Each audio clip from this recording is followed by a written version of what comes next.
Hi, I'm Roger Groh. Today we're here to talk about value stock investing, and specifically the lower end of value stock investing. What does that mean? Well, it's really an accounting concept where you're trying to buy a company as close as you can to private market valuations by looking at book value, for instance, by looking at cash flow, and by looking at breakup value, three broad measures of how to determine value.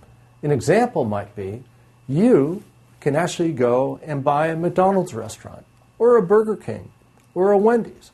I don't mean you're buying the hamburgers, you're buying the whole restaurant.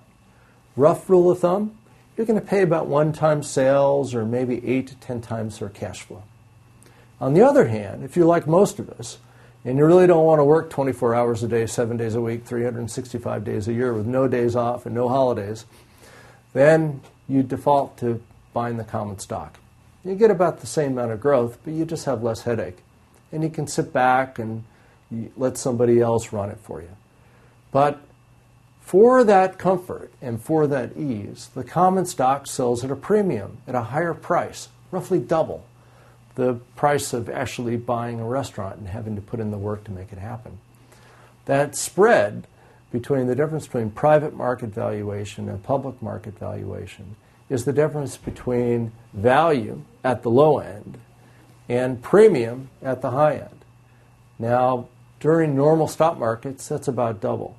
But occasionally you get periods when stocks sell at less, equal to or less than private market valuation. And at that point, you're dealing with value stocks at the lower end. There are also companies you can buy which today sell at cash. In other words, if they liquidated the entire business, paid off all the debt, they could actually give you cash back. That would be another way to define value investing. And there's a wonderful book written years ago by 2 guys, Graham and Dodd, when they were at Columbia on investing. Among other people, they had a little-known employee who worked for no money, who went on to be a better-known investor by the name of Warren Buffett, who is the god of value investing. And the essence of it is buy quality and buy it cheap, and buy as close to book value as you humanly can. So what does it mean to buy it at the lower end of book value?